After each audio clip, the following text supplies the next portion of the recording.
Counting మొదలైంది, కొనసాగుతుంది. మరి కాసేపట్లో పోస్టల్ బ్యాలెట్ సంబంధించిన అప్డేట్స్ రాబోతున్నాయి. అయితే ఇంకో బ్రేకింగ్ న్యూస్ మనం చూస్తున్నాం. ఆల్రెడీ కేటీఆర్ రంగంలో దిగారు.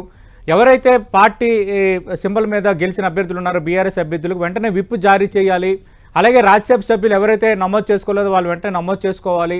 ఎక్సఫిషియో మెంబర్స్ ఎవరెవరు ఉన్నారు ఏంటి అనే దానిపైన పూర్తిగా పకడ్బందీగా సిద్ధం కావాలని పార్టీ నేతలతో ఆయన మాట్లాడుతున్నారు. ఉదయం నుంచి అదే పనిలో కేటీఆర్ నుండిగా తెలుస్తోంది. అంటే రవీంద్రరావు గారు విప్ జారీ చేయాలంటున్నారు. అంటే చేజారిపోయే అవకాశం ఉందన్న ఆందోళన ఏమైనా ఉందా బీఆర్ఎస్కి? ఖచ్చితంగా ఉంటది. నేను ఇంతకుముందు నా వ్యాఖ్యల్లో చెప్పినట్టుగా వికారాబాద్ లో ఏకగ్రీవమైన మా పార్టీ క్యాండిడేట్ ని స్పీకరే కండవ కప్పి పార్టీలు చేసుకోవడాన్ని అబ్సల్యూట్ సంకేతమే కదా అది.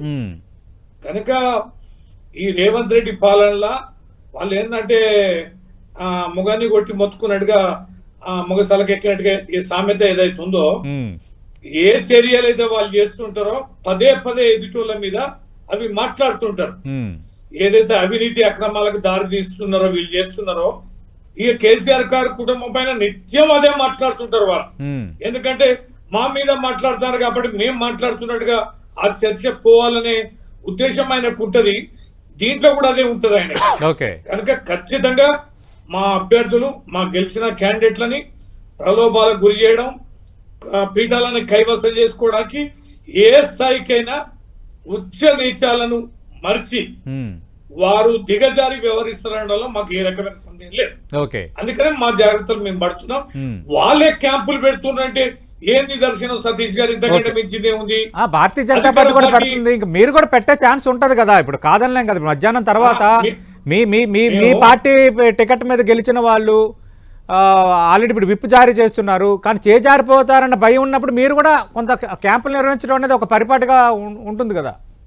క్యాంపులు నిర్వహించడం నాకు తెలిసినంత మేరకి ప్రతిపక్ష పార్టీ చేస్తుంది. ఎందుకంటే అధికారంలో ఉన్న వాళ్ళు డబ్బులు ఇస్తారు, మీకు ఈ పొజిషన్ ఇస్తామని అంటారు, వర్క్లు ఇస్తామని అంటారు. అనేక రకాలుగా ప్రలోభాలకు గురి కావడానికి చేయడానికి అధికార పార్టీకి అవకాశం ఉంటుంది. ప్రతిపక్ష పార్టీది ఏముంటదండి? ఇంకా 3 ఏళ్ళు వాళ్ళ సర్కారే ఉంటుంది. ఇప్పుడు భారతీయ జనతా పార్టీ కూడా క్యాంప్ రాజకీయాలు తెరలేపింది. మహారాష్ట్రతో పాటు ఒక 2 రాష్ట్రాల్లో ఏర్పాట్లు చేసుకుంటున్నారు. అదే ఇక ఇవన్నీ చేస్తున్నారు. ఇక్కడ మాత్రం అధికార పార్టీ చేయడం అయితే నేను ఇక్కడ మన రాష్ట్రంలో ఆడ సంగతి నాకు తెలియదు, కానీ ఇక్కడ మాత్రం తెరలేపింది మాత్రం వారే. మా వికారాబాదు క్యాండిడేట్ కప్పడం అయితే ఒక జుగుప్సాకరం. స్పీకర్ స్థాయిలో ఉన్న అత్యంత రాజ్యాంగ ప్రతిపత్తి గల స్థాయిలో ఉన్న ప్రజాప్రతినిధి అలా చేయడం అనేది ఖచ్చితంగా ఆందోళనకు కలిగించే చర్యలే. కాబట్టి మా జాగ్రత్తలు మేము తీసుకుంటున్నాం. మా క్యాంప్ కూడా మేము నిర్వహించుకోవడానికి సిద్ధంగా ఉన్నాం. విప్పులు కూడా జారీ చేయాలి కదా.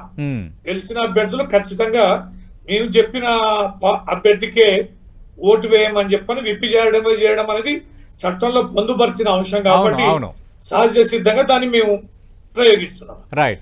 రవీంద్రరావు గారు ఇందాక అన్నట్టు మున్సిపాలిటీలు 50% పైగా గెలుచుకున్న ఛాన్సెస్ ఉన్నాయి. కార్పొరేషన్లు చెప్పలేమంటున్నారు. అంటే ఒక్క కార్పొరేషన్ లో కూడా గులాబీ జెండా ఎగిరే ఛాన్సెస్ లేవా? నేను అనేది ఏంటంటే, ఒక నిజామాబాద్ లో మేము బలహీనంగా ఉన్నాం అనేది నాకున్న సమాచారం. ఇక నల్లగొండ గాని, కొత్తగూడెం గాని, కరీంనగర్ గాని, మంచిర్యాల గాని, ఇతర బెల్లంపల్లి కార్పొరేషన్, ఈ కార్పొరేషన్లు ఏవైతే ఉన్నాయో ఆ కార్పొరేషన్ లో నువ్వా నేను అనేది ఫైట్ నడిచింది. నేననేది ఏంటంటే, మేము ఏదో పీఠం కైవసం చేసుకోవడంలో పరిణామాలను నేను స్పష్టంగా చెప్పలేను, కానీ అంటే తీవ్రమైన పోటీ ఒక్క కార్పొరేషన్ తప్ప మిగతా వాటిలో మేము అబ్సల్యూట్లీ మేము ఫైట్ లో ఉన్నాం. కానీ పీఠాలను కైవసం చేసుకోవడం, ఏదైతే వీరు మున్సిపాలిటీ పాలక వర్గాన్ని కైవసం చేసుకోవడంలో ఈ ఎక్సఫిషియల్ గాని ఇతరత్ర గాని కాంగ్రెస్ వాడడంలో చేసే ప్రయత్నంలో దొంగదారుల అవకాశం ఉండొచ్చు, కానీ తీవ్రమైన పోటీని మాత్రం మేము ఇచ్చినాం. నెక్ టు నెక్ ఫైట్ అయితే మేము ఇచ్చినాం. మంచి స్థానాలను గెలుస్తున్నాం. వారు అప్రజాస్వామికంగా వ్యవహరించకపోతే మాత్రం మేము కూడా కార్పొరేషన్ లో మేము కైవసం చేసుకునే అవకాశం అయితే ఉంది. ఒక బ్రేకింగ్ న్యూస్ చూస్తున్నాం. సంగారెడ్డిలో పోస్టల్ బ్యాలెట్ కౌంటింగ్ లో 10 వార్డుల్లో కాంగ్రెస్ పార్టీ ఆధిక్యాన్ని కనబరిచింది. 3 వార్డుల్లో బీఆర్ఎస్ ఆధిక్యాన్ని కనబరిచింది. పూర్తి వివరాలు మరి కాసేపట్లో మనకి రాబోతున్నాయి. రైట్. కైలాష్ నాథ్ గారు, అంటే క్యాంప్ రాజకీయాలకు అధికార పార్టీ ఎక్కడ తెరలేపదు, ప్రతిపక్షాల తెరలేపుతాయి. ఎందుకంటే ఆ పార్టీ టికెట్ల మీద గెలిచిన అభ్యర్థులు ఎక్కడ చేజారిపోతారు, అధికార పార్టీ ఎక్కడికి ఎత్తుకెళ్ళిపోతుందన్న ఆలోచన ఆందోళన ఉంటుంది. కానీ ఇక్కడ ఏంటంటే దానికి భిన్నంగా అధికార పార్టీ క్యాంప్ రాజకీయాలకు పాల్పడుతుందంటే వాళ్ళకి భయం పట్టుకుంది. ఇది ప్రతిపక్షాలు చేస్తున్న ఆరోపణ. భయం లేదు, ఏం లేదండి. ఇవాళ ఒకటే, వాళ్ళ అధికారంలో ఉన్నప్పుడు వాళ్ళు కూడా నల్గొండలో స్థానిక సంస్థలకు సంబంధించినటువంటి ఎన్నికల సందర్భం లోపల వాళ్ళకి సంబంధించిన క్యాండిడేట్ గెలిపించుకోవడానికి వాళ్ళు క్యాంపులు పెట్టినారు. ఆ తర్వాత మా నాయకుడు రాజగోపాల్ రెడ్డి గారు ఆ రోజు గెలవలేదా? మీ ప్రభుత్వం ఉన్నప్పుడే, మీ ప్రభుత్వం ఉన్నప్పుడు మా జీవన్ రెడ్డి గారు గెలవలేదా? అంటే నేనేమంటున్నట్టు ఒక్కొక్క సందర్భాన్ని బట్టి ఒక్కొక్క ఎన్నికలు వస్తాయి. కానీ ఇవాళ ఇది సెమీఫైనల్ అని మేము సవాల్ ఇస్తున్నాం. దాన్ని స్వీకరిస్తే స్వీకరించు, లేకపోతే లేదు. ఇవాళ ఈటీ అమీన్ లెక్క, ఇట్టర్ లెక్క వారసులు రాజకీయాలు చేసి తెలంగాణ రాజకీయాలను మలినం చేసి కంగాలు చేసి ఇలా శ్రీరంగ నీతులు బీఆర్ఎస్ పార్టీ చెప్తే ప్రపంచం ఊళ్ళు నమ్ముతారండి. ఇవాళ అధికార పార్టీలో ఉన్నటువంటి మీరు అప్పుడు ఆ రోజు తలసాని శ్రీనివాస్ యాదవ్ తీసుకొని ఇలా స్పీకర్ కప్పిండు అని పదే పదే రవీంద్రరావు గారు చెప్తుంటే ఎంత గలీజ్ కనిపిస్తుందంటే, తెలంగాణ రాజకీయాలని ఈ ప్రపంచంలో మలినం చేసి నికృష్టం చేసి కాంగ్రెస్ ఉమ్మేసేటువంటి రాజకీయాలను తీసుకొచ్చి నీచమైన భాషని ఈ తెలంగాణలో ప్రవేశపెట్టి బూతుపితగా ఉన్నటువంటి మీ నాయకుడు ఇలా సమాధానం చెప్పలేక మీరందరూ వచ్చి మాట్లాడుతున్నారు. ఏంది ఇట్టోటి పెడితే చెట్టోటి ముడుస్తుందా? అదేమేం చెప్తున్నాం, మీరు దొరల అహంకారంతో మాట్లాడుతున్న విధానాలే మీ పతనానికి కారణం. అందుకే కవితమ్మ బయటకు వచ్చింది. కవితమ్మ అవినీతి గురించి మాట్లాడుతుంది, తెలంగాణ వాదుల గురించి మాట్లాడుతుంది, అన్ని మాట్లాడుతుంది. వాటికి సమాధానం చెప్పి తోక ముడుస్తారు. కాబట్టి మా నాయకుని మీద మీరేం చేస్తారు? ఎదురు దాడి, ఇవి అప్రజాస్వామికం, ఇక ఇట్లా చేస్తున్నారు. నేనేమంటున్నంటే, ప్రజలు ఇచ్చినటువంటి మ్యాండేట్ స్వీకరిస్తారా? 16 ఏదైతే మనం 17 చేసాం పార్లమెంట్ లో, మీకు 0 అనేక చోట్ల డిపాజిట్ పోయింది. లోకల్ బాడీ ఎన్నికల్లో ఏదో సాగు తప్పి కన్నులొట్ట పోయినట్టు 15% వచ్చింది, అది పోతుంది. రేపు ఏదైతే మున్సిపాలిటీలో జయకేతనం ఎగరవేసేటువంటి అంతిమ రిజల్టే ఇంపార్టెంట్ మనకు. కాబట్టి ఆ రిజల్ట్లలో మీరు స్వీకరిస్తారా? పట్టణాలలో 0 అవుతుంది. 7 కార్పొరేషన్ల గోవిందా మీ పని.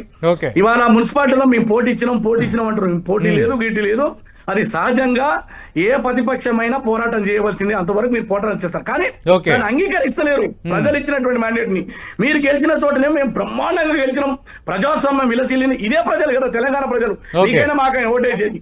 ఇవన్నీ కూడా ప్రపంచం విని మిస్కి వేదారింది. కాబట్టే మీకు కాలం చెల్లింది. తెలంగాణలో మీ భవిష్యత్తు లేదు, అంధకారంలో పడింది. కాబట్టే రాబోయే రోజుల్లో బీఆర్ఎస్ బీజేపీ ఏకం కాబోతున్నాయి అనేది ఈ ఎన్నికల సంకేతం. రేపు మున్సిపాలిటీలో కూడా వీళ్ళు పొత్తు పెట్టుకోబోతున్నారండి. కాదు, మీరు పదే కాదు, వాళ్ళు ఏకం కాకపోయినా మీరే ఇన్వాల్వ్ అయ్యి ఏకం చేసేటట్టు ఉన్నారుగా.